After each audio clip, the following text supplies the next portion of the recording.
इस वक्त हमारे साथ स्टूडियो में शेख रशीद साहब मौजूद हैं और इस्लामाबाद स्टूडियो में हैं चौधरी मंजूर साहब जो कि डायरेक्टर पीपीपी सेंट्रल सेक्रेटेरिएट हैं। अस्सलाम वालेकुम चौधरी साहब। वालेकुम अस्सलाम। चौधरी साहब, 7 नवंबर को ज़िमनी इंतखाबात हो रहे हैं, तो इसमें आप पीपीपी की पोजीशन को कैसे देखते हैं? देखिए, एक तो मेरा ख्याल है ये बहुत ही अहम इलेक्शंस हैं 2-3 हवालों से। वो ये है कि अगर खुद मियां नवाज शरीफ साहब इसमें हिस्सा लेते हैं और फिर उसके बाद चूंकि एक बड़ा तातल चला है और उनके हवाले से जो अदालती फैसले रहे हैं उन हवालों से, और दूसरी तरफ ये है कि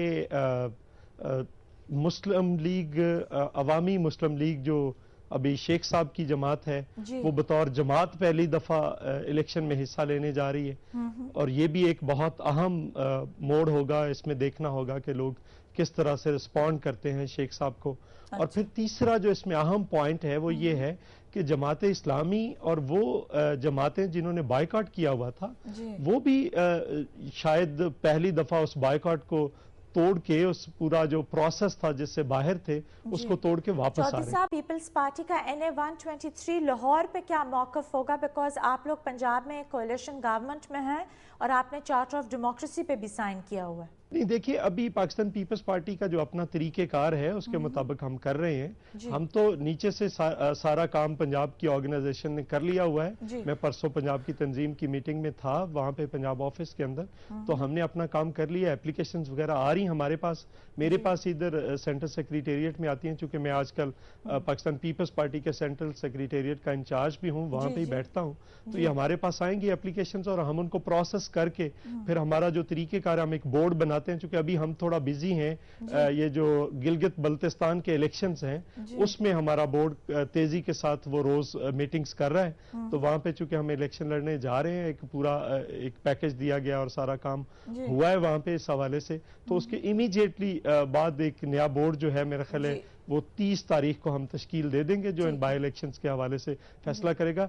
बोर्ड अपनी रिकमेंडेशंस भेज देगा, आगे फैसला तो फिर जाहिरी बात है लीडरशिप ने करना है, वो क्या फैसला करती है उसके हवाले से हम देखेंगे। कि आप क्या समझते हैं कि पीपल्स पार्टी आपके खिलाफ कैंडिडेट खड़ा करेगी? देखें, ये इलेक्शन वाकई चौधरी साहब ने बहुत अहम बात की है, बड़ा इंपॉर्टेंट इलेक्शन होने जा रहा है। इस इलेक्शन में मिसाक जमहूरियत का भी फैसला हो जाएगा कि ये मजाक जमहूरियत है या मिसाक जमहूरियत है, क्योंकि उसमें यह तय है कि जिसकी इन दोनों पार्टियों के दरमियान सीट है। लेकिन प्रेसिडेंट आसिफ जरदारी साहब ने बड़े वाज़े तौर पे ये बिल्कुल ठीक कहा मंजूर साहब ने कि उनका तो अपना पॉलिटिकल प्रोसेस है, उन्होंने ये तय करना है और फिर फैसला लीडरशिप ने करना है। लेकिन ट्वाइस आसिफ जरदारी साहब ने कहा है कि हम मिसाक जमहूरियत पर अमल करते हुए जिसकी जहां सीट है, पीपल्स पार्टी की सीट पर N वाले कैंडिडेट नहीं देंगे और N वाले की जीती हुई सीट पे पीपल्स पार्टी।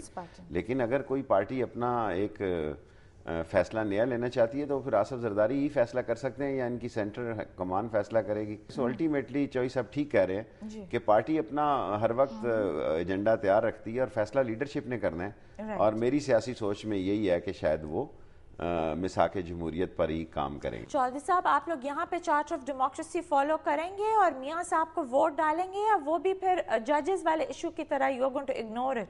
नहीं, मेरा ख्याल है पाकिस्तान पीपल्स पार्टी को तो अगर आप देखें तो हमने तो बहुत सारे इश्यूज पर मिसाक जमहूरियत पे जो है वो अमल दरामद, और मेरा ख्याल के मुताबिक जुडिशरी वाले इशू पे भी मिसाक जमहूरियत पे अमल दरामद नहीं हुआ है। वहां पे तो 2 कोर्ट्स हैं, एक फेडरल कोर्ट है और एक सुप्रीम कोर्ट है, तो मेरे ख्याल है वहां पे भी अमल दरामद नहीं किया गया। साहब, अगर 2 कोर्ट्स की बात हुई थी in the charter of democracy, तो वो इम्प्लीमेंट क्यों नहीं हुई बात?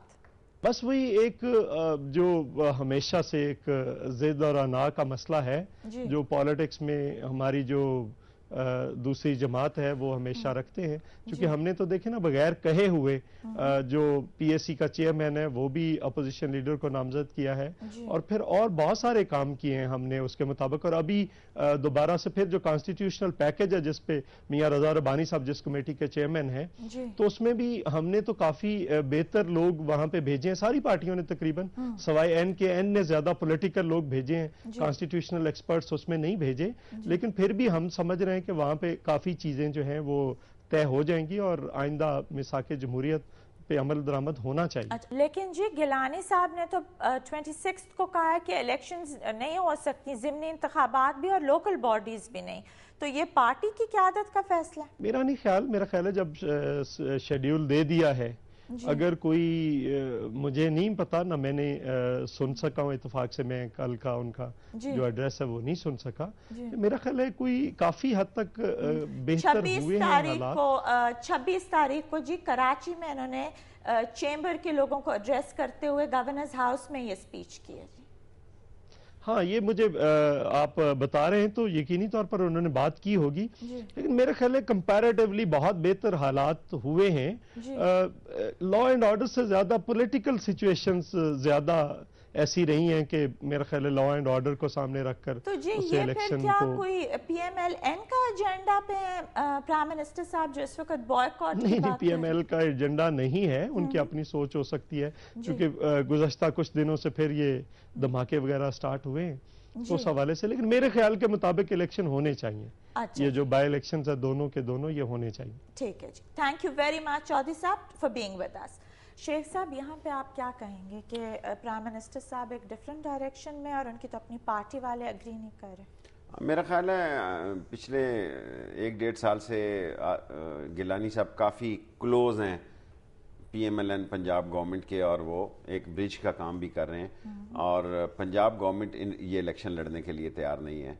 और मुझे तो बाज़ का शक पड़ता है कि शायद इस असम्बली में भी बाज़ लोग आने के लिए तैयार नहीं है, उनका एजेंडा इस असम्बली में आना नहीं है, लेकिन आने वाला वक्त बताएगा। लेकिन चीफ इलेक्शन कमिश्नर साहब ने बड़ा वाज़ेह तौर पर उस दिन कहा कि भाई अगर हल्का 55 में फौज चाहिए, एक हल्के में फौज भी मैं भिजवा सकता हूँ, रेंजर्स चाहिए मैं रेंजर्स भिजवा सकता हूँ, लेकिन अगर आप एक हल्के में इलेक्शन नहीं करवा सकते तो फिर सारे मुल्क का आप कैसे निजाम कैसे चला सकते, बल्दियाती निजाम की आप कैसे बात कर रहे हैं गली गली मोहल्ले मोहल्ले में। शेख साहब, यहाँ पर हम लेंगे एक ब्रेक के बाद बातों का सिलसिला कंटिन्यू रखते हैं, हमारे साथ रहेगा।